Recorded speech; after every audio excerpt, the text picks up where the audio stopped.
waza kujja guca nguravuze aketakurasa koko Kagame niko yavuze ngo aturasa ndini ngupa numvirindi ngupa ubwo twere twatubonye ibiraka twe twashomereye yaguhungabanya ukirukanka ugahunga kandi uhunga barinda bakoze icyo bashaka kikagira inzira akagabo kamwe cyangwa akakobwa kamwe kagiye kuri YouTube onanama nta kintu cyiza cy'urugero rwiza wavuga bazanye nimbayo moto yanjye bayifasha karengane gakomeye hafi abanyarwanda bose usibye ko n'abantu basigaye batinya kujyayo barapfuye kera hagaze ko tubayeho ntabwo ubuyobozi butwitayeho ukagira ngo kuba warapfakaye uri umuhutukazi wariciye umugabo w'umututsi ukagira ngo niwe bifitemo uruhare uwatanze Cyuma Theonese Kayumba Karasira Rashid bivuze mbabaye bivuze ndakaye ntabwo byumvikana nta cyaha bakoreye igihugu cyatuma bagomba nusiba kumva radiyo Urumuri uzabeshywa byinshi.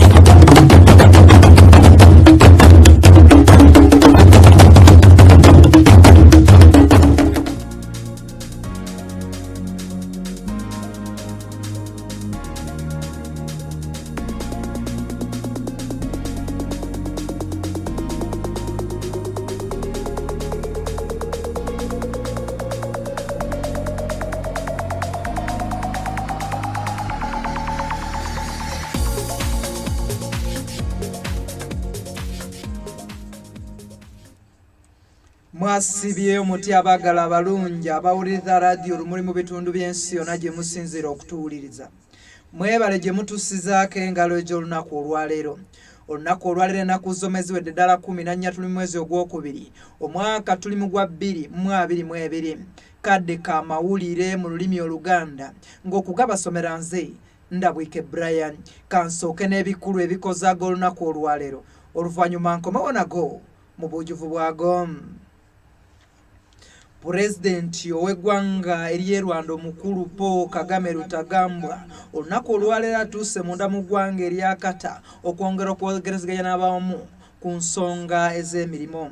Ate eggye ery'e Rwanda nga liri wamu n'eggye ery'eggwanga erya Mozambique olunaku olwaleero bagudde ku nfo eziwera ddala 2 abatugima badde beegirisiza okukirako ekigo Tentura olwo ne batulugunya abantu wali munda mu ggwanga erya Mozambique. Ggwanga erya Uganda era nga yevunaanyizibwa kugabira abantu pasipoti esabye Abannayuganda okubanga bagumiikiriza ku mateeka gagateekeddwawo ku ngeri gye bagenda okuweebwamu pasipoti. Ate bwe tubanga tweyongeddeyo ky'ekitongole ky'amakomera munda mu ggwanga erya Uganda kivuddeyo ne kiraga ne kirabula Abannayuganda nti balemu okubanga beetantalo lw'abantu abayinza okubasaba ensimbi nga bagamba nti balina okuwaayo omutemwa gw'ensimbi basobole okuteekamu abaana baabwe abaasuulibwa ku lusunsu luno lwankagwa bagenda okwegatta ku poliisi eyo ekkola mu kukuuma amakomera.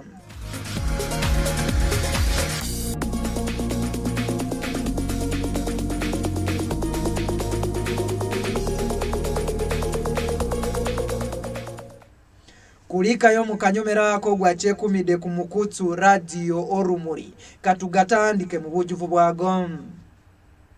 President w'eggwanga ery'e Rwanda ngono si mulala ye mukulu Paul Kagame Rutagambwa olunaku olwaleero kigambibwa nti atuuse munda mu ggwanga erya Kata wali ku lukalu olw'abakyerupo okulaba nga boogerezeganya ku ngeri ey'emirimu wakati w'eggwanga ery'e Rwanda n'eggwanga erya Kata.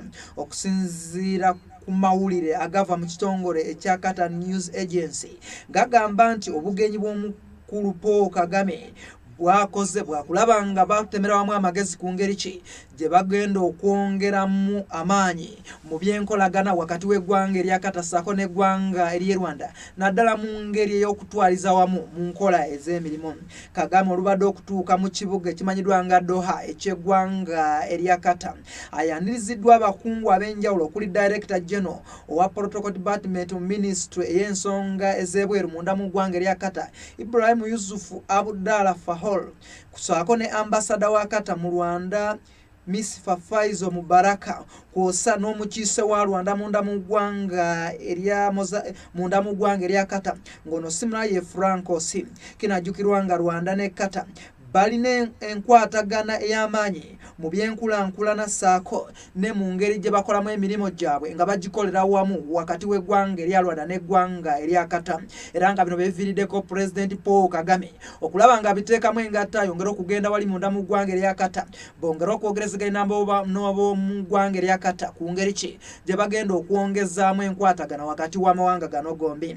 Kinagikulanga ne mu Desemba w'omwaka oguwedde gwa 2022 ennyonyi y'eggwanga erya Rwanda emanyiddwa nga Rwanda Air yatongoza entambula okugenda mu kibuga Doha, era nga n'ogye buli eno okuva olwo ennyonyi y'eggwanga erya Rwanda egenda emirundi 3 wali munda mu ggwanga erya Kata mu kibuga ekikulu ekimanyiddwa nga Doha, era nga ekituute Paul Kagame kwe kulaba nga bongera okutumbula ku ngeri gye bagenda okutambuzaamu emirimu wakati w'eggwanga erya Kata ssaako n'eggwanga erya Rwanda, kubanga bassa omukono ne ku ndagaano okukolera wamu mu bintu eby'enjawulo kiyambeke abantu abakola emirimu egy'enjawulo mu Rwanda okufuna obutale nga babufuna wali munda mu ggwanga erya Kata we bayinza okutunda ebintu byabwe bibanga bikoleddwa wali munda mu ggwanga erya Rwanda.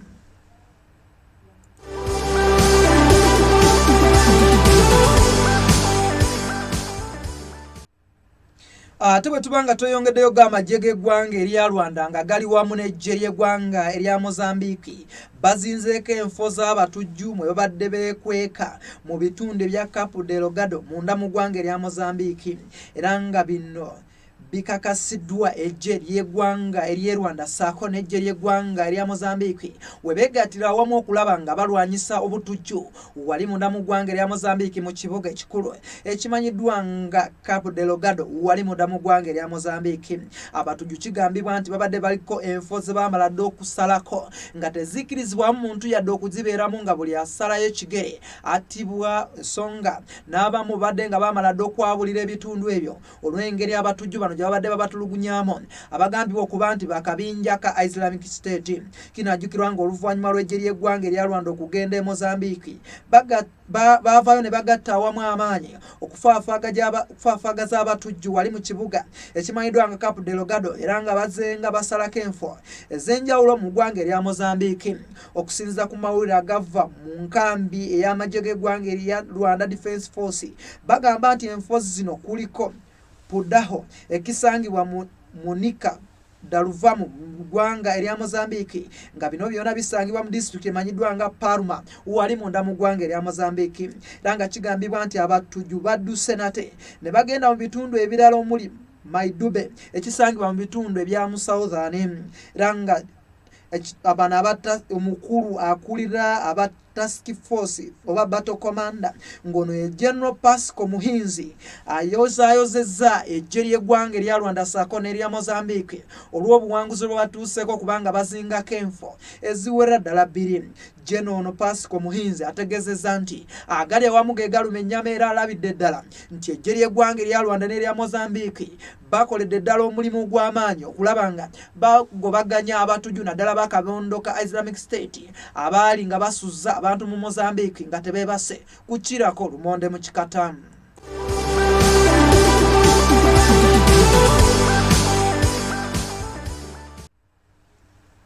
Ate bwe tubanga tweyongeddeyo abakozi mu kitongole ekya National Rehabilitation Service mu Rwanda balemeddeko nga baagala mu training zaabwe bateekemu package ey'okubayigiriza ebikwata ku bya culture wali munda mu ggwanga erya Rwanda, kubanga bagambye nti beetaagira ddala mu bulamu bwabwe okubeera nga bamanyi bulungi ebikwata ku culture, nti kubanga teri ggwanga liyinza kulankulana kutuuka ku ddaala lya nsi yonna singa nga teriba teritadde maanyi mu bintu by'okukolera wamu sako n'okulaba nga bakwasaganya ebya culture. Bino byonna babyogeredde mu bitundu ebya Buleera district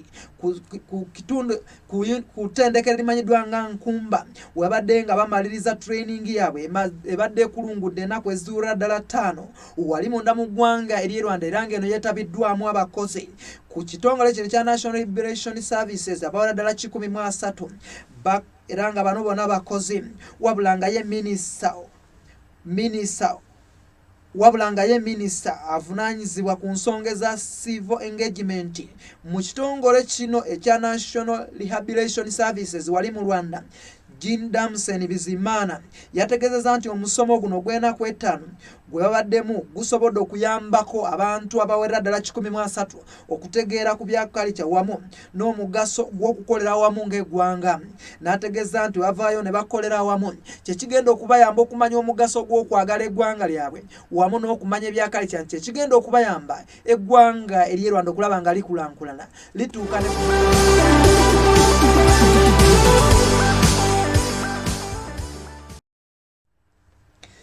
ate bwe tubanga tweyongeddeyo amawulire agavaako wano munda mu ggwanga erya Uganda. Ministry evunaanyizibwa ku nsonga ez'omunda mu ggwanga lino Uganda era ng'eno evunaanyizibwa ku kugabira abannayuganda passport esabye abannayuganda abasaba passport zaabwe okugondera obuwaayiro bwonna obwateekebwawo wabula baleme okutaataaganya emirimu z'abakozi abakola mu kitongole kino saako n'abantu abalala ababa bayitiddwa okubanga baweebwa passport zaabwe. Okusaba kuno kukoleddwa omwogezi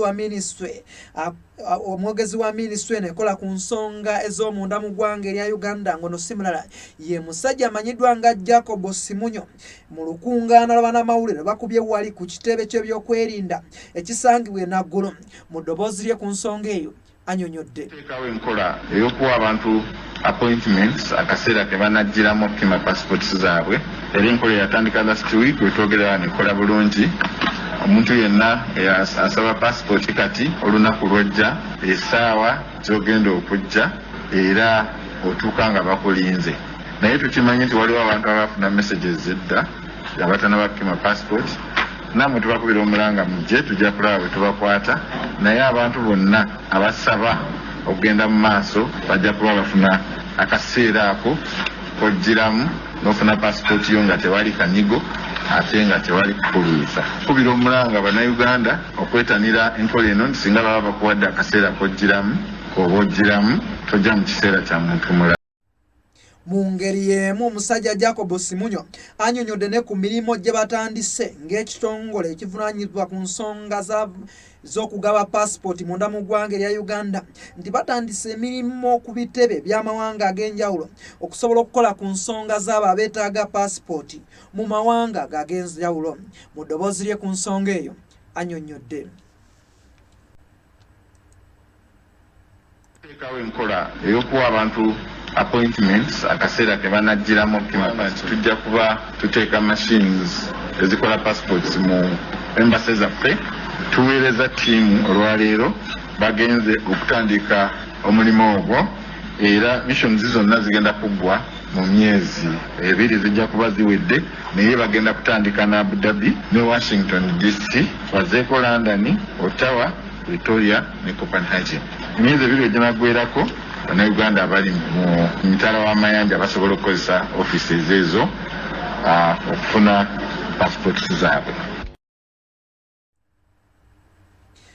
Ate bwe tubanga tweyongeddeyo ku mawulire agongera okuvaako wano munda mu ggwanga erya Uganda, ekitongole eky'amakomera mu Uganda kirabudde abantu bonna naddala abazadde abalina abaana baabwe abaali baagala okwegatta ku kitongole kino wabula ne balemererwa nti beewale era bebeere begendereze nnyo ku bafere abayinza okujja ate ne bagamba nti babaagala basasula ensimbi basobole okuyambibwa ku ngeri ki gye bagenda okuwaayo abaana baabwe basobole okwegatta ku babyokwerinda bano ababeera mu makomera.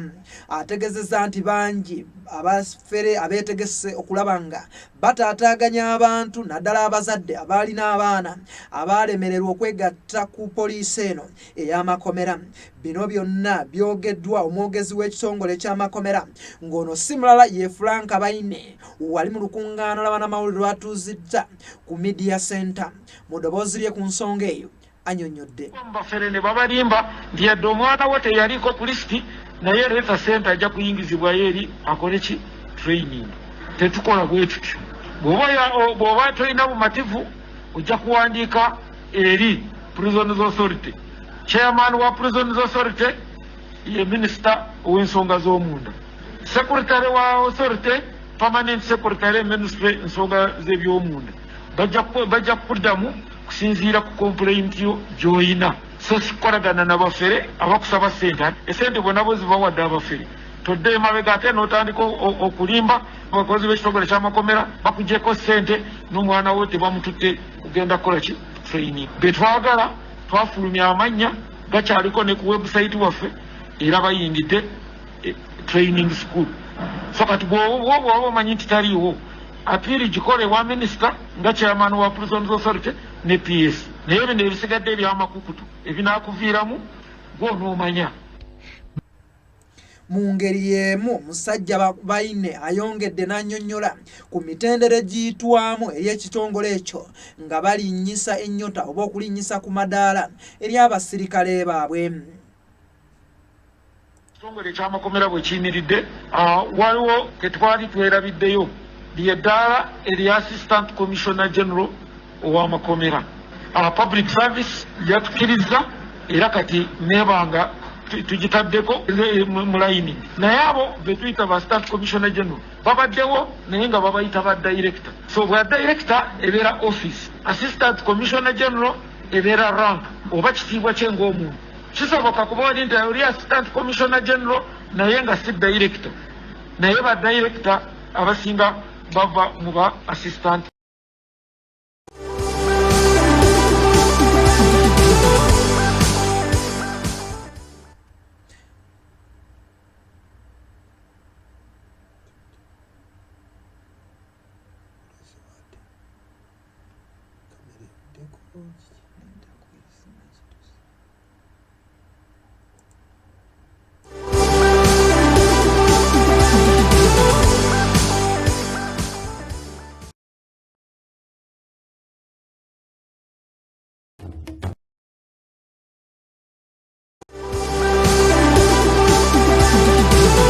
kujya guca ngo uravuze aketsa kurasa koko Kagame niko yavuze ngo aturasa n'indini ngo pa n'virindi ngo pa. Ubwo twari twatubonye ibiraka twe twashomereye yaguhungabanya ukirukanka ugahunga kandi uhunga barinda Bakoze icyo bashaka kikagira inzira. Akagabo kamwe cyangwa akakobwa kamwe kagiye kuri YouTube. Onanama nta kintu cyiza cy'urugero rwiza wavuga bazanye Bumbayo moto yanjye wayifasha karengane gakomeye. hafi abanyarwanda bose usibye ko n'abantu basigaye batinya kujyayo yarapfuye kera ahagaze. Uko tubayeho ntabwo ubuyobozi butwitayeho. ukagira ngo kuba warapfakaye uri umuhutukazi wariciwe umugabo w'umututsi ukagira ngo niwe bifitemo uruhare. Uwatanze Cyuma, Tonezi, Kayumba, Karasira, Rashid bivuze mbabaye bivuze ndakaye. Ntabwo byumvikana nta cyaha bakoreye igihugu cyatuma bagomba. Nusiba kumva radiyo Urumuri mujja tusonywa mwaka akayiseemu naye tukyagendera ddala mu maaso n'amawulire agavaako wano munda mu ggwanga erya Uganda. Mu kiseera kino ng'abantu ab'enjawulo mu Uganda bavaayo nga beemulugunya ku kitongole by'ebyokwerinda olw'okutulugunya abantu be bateeberezebwa okuba nga bazzi b'emisango wano munda mu ggwanga erya Uganda. Wabula nga bamu ku Bannayuganda beebuuza nti ate abakuumaddembe abazze nga bakubibwa abantu ba bulijjo abamu ne bafiirwa obulamu bwabwe lwaki bo tebasobodde kufiibwako nabo basobole okufuna obwenkanya wano munda mu ggwanga erya Uganda. Okwebuuza kuno kukoleddwa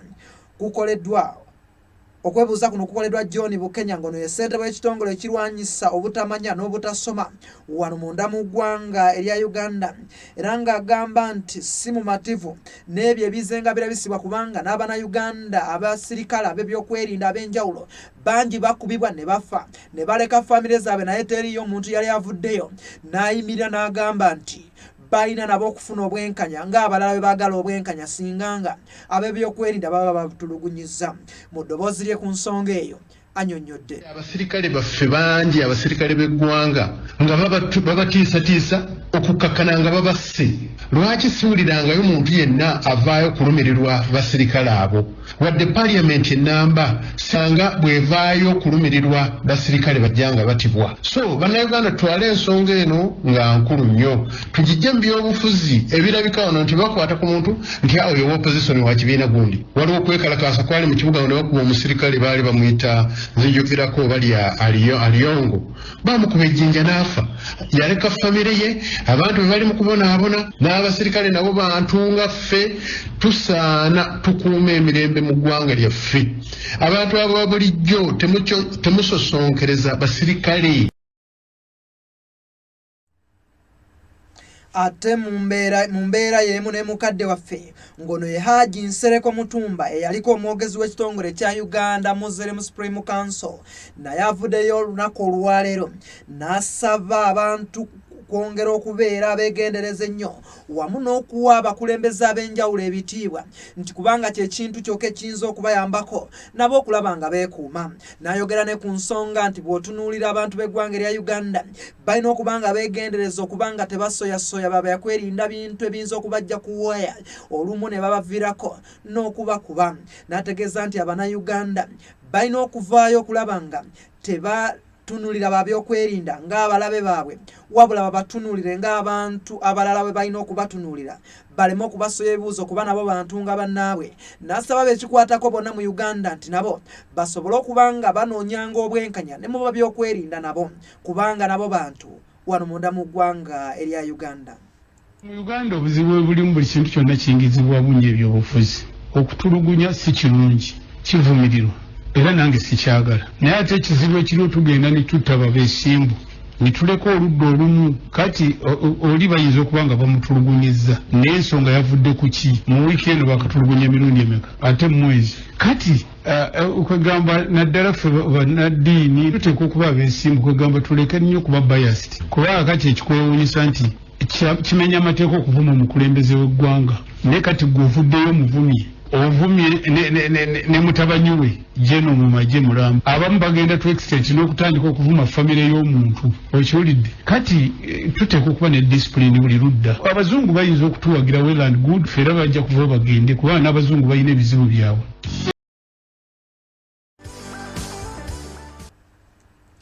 Ate bwe tuba nga tweyongeddeyo ku mawulire agongera okuvaako wano munda mu ggwanga erya Uganda nga Uganda yegasse ku nsi yonna okukuza olunaku lw'abaagalana olwa Valentine wano munda mu ggwanga erya Uganda olunaku olwaleero. Abantu mwenna mu Uganda musabiddwa okubeera abeegendereza naddala abazadde abalina abaana baabwe omuli ab'obulenzi ssaako n'abaana ab'obuwala okulaba nga babeera abeegendereza ennyo ku bantu abayinza okubeera n'ebigendererwa eby'enjawulo mu nnaku zino ate ne batuusa obulabe ku baana bammwe nga bwe guzze nga gulabisibwa ensangi zino. Okusaba kuno kukoleddwa omukyala Agnes Igoye nga ye mwogezi w'ekitongole ekirwanyisa okukukusa abantu mu Uganda era nga mukyalo oyo mu ddoboozi lye ku nsonga eyo anyonyodde. Mwena abakola ki abacelebratinga naye njagala kubajjukiza oba eno warning bw'oba oli ku Valentine yo bambi mujjukire nti no okukusa abantu oba sexual exploitation ku baana ku bawala n'abalenzi temubiteeka mugundi mu celebration eno.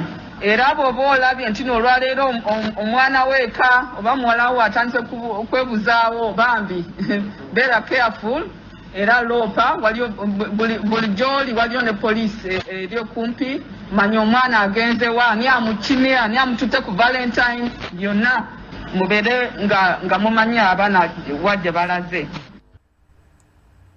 Ono takomyawo Agnes agenze maaso n'asaba abafumbo bonna mu nsi yonna ssaako n'eggwanga erya Uganda okubeera open eri bannaabwe singa ng'omu abasazeewo okugenda emitala w'amayanja okubanga anoonya akasente naddala mawanga g'abakyerupe nti kubanga ekyo ekigenda okubanga kimalawo embiranye zonna ezize nga zirabisibwa wano munda mu ggwanga erya Uganda eri abafumbo ab'enjawulo ate okuvaayo ne batandika okubanga beesoya ebibuuzo nti ate ogenda oluvannyuma lw'omuntu okugenda nga tabuliddeeko munne. Mu ddoboozi lye ku nsonga eyo anyonyodde. Tutandise okufuna naddala abasajja abajja mu ofiisi ne mu minisitule eya genda nga beekubira enduulu abakazi bali mu kuteeka ogenda ebweru oba bagenze. Ate mu ku cross kinga tuzudde nti no abasajja abamu si bakazi baabwe kubanga oluusi mulowooza nti no muli bafumbo ate nga temuli. Ate n'ekirala ne bw'oba muli bafumbo tomala gabulawo bambi tomala gadduka eka oba oli mukyala oba oli musajja nga muno tamanyi. Ate n'ekirala ba stakeholder mwenna tuyambe buba famire.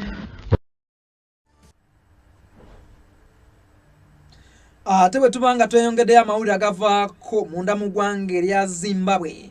Mu ggwanga erya Zimbabwe munnamawulire amanyiddwa nga Geoffrey Mwoyo ayolekedde okusibwa mu kkomera okumala emyaka egiwera ddala 10 mirambirira singa omusango gw'okukukusa bannamawulire abawera ddala 2 nga bajja munda mu ggwanga erya South Africa okubaleeta munda mu ggwanga erya Zimbabwe gumuka muvi. Bannamawulire bano abakukusibwa abayingizibwa munda mu ggwanga erya Zimbabwe bannamawulire abasakira olupapula olw'eggwanga erya America olwa New York Times era nga bajingirira ebiwandiiko ng'ono omusajja mukulu Geoffrey yabayambako okulaba nga bajingirira ebiwandiiko olwo ne bayingira munda mu ggwanga erya Zimbabwe mu ngeri emenya amateeka. Ku bano kuliko Joe Silver ne Christian Godbowen ng'era bakwatibwa ne bazzibwayo munda mu ggwanga erya South Africa. Wabula nga Mwoyo kigambibwa nti yali abafunidde kaadi z'abannamawulire ez'ekifere oba ez'ekikwangala wabula nga byonna avuddeyo olunaku olwaleero n'abyegaana. Kooti etudde olunaku olwaleero evuddeyo n'entekasa nti basigadde okulaba nga batuula olutuulo olusembayo basalewo ekyenkomeredde ku ki ekiyinza okuddako ku munnamawulire amanyirwa nga Geoffrey Mwoyo olw'okujingirira empapula olwo n'akakussa abannamawulire 2 nga bajje South Africa nga baleeta mu ggwanga erya Zimbabwe.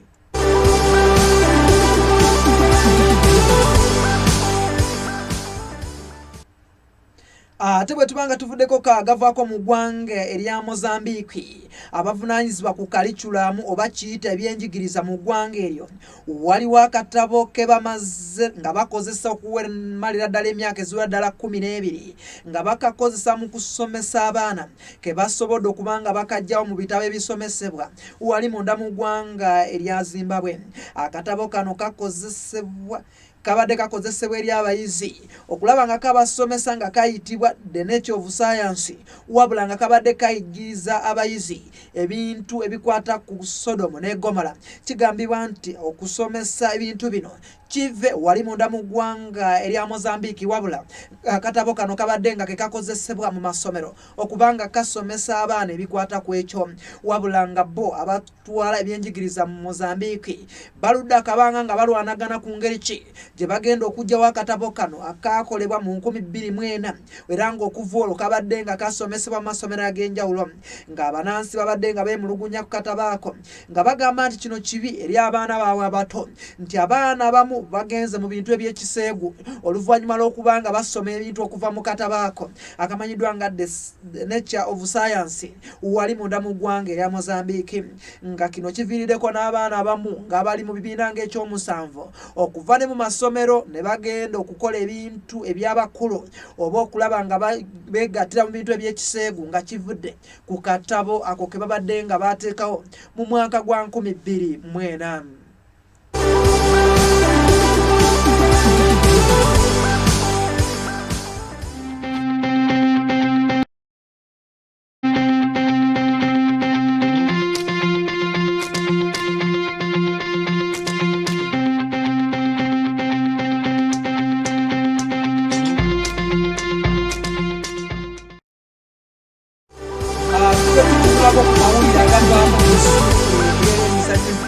Yasambiddwa mu kikopo ekya English Premier League. Eggulo Burnley yakubiddwa Liverpool egoolo emu ku bwereere. Newcastle yakubye Aston Villa egoolo emu ku bwereere. Yo Spurs ate bamuze mu biwundu. Wolves yabalumbye wali ku White Hart Lane nate ne bakuba goolo 2 ku bwereere. Leicester City gwawedde 2-2 ne club ya West Ham. Ate bwe tutunulako ku kimenza nga bwe kiyimiridde kya English Premier League. Manchester ekyali ku ntiiko n'obubonero 63. Liverpool erina obubonero 54. Ttiimu ya Chelsea erina obubonero 47. West Ham erina obubonero 41. Manchester United n'obubonero 4. So nga Arsenal mu kyomusanvu n'obubonero 39. Babakwebedde wansi. Burnley erina obubonero 14 eri mu kifo kya 20. Watford eri mu kifo kya 19 n'obubonero 15. So nga mu kye 18 waliyo ttiimu ya Norwich City. Bannaffe agessaawo eno bwegatyo bwe gabadde. Mwebala okumpuliriza n'okuwuliza ekitangala nga radio Olumuli. Kambasabe musigale ku kitangala kuba kyatangaza bingi nga kisembeza gye muli. Mukama abankuumire mubeere bulungi era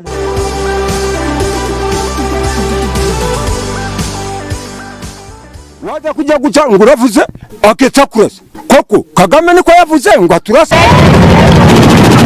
n'undi ngo pa n'ufirindi ngo pa ubwo twari tubonye ibiraka twe twashomereye yaguhungabanya ukirukanka ugahunga kandi uhunga abarinda bakoze icyo bashaka kikagira inzira akagabo kamwe cyangwa akakobwa kamwe kagiye kuri YouTube onanama nta kintu cyiza cy'urugero rwiza wavuga bazanye nimbayo moto yanjye wayifashe akarengane gakomeye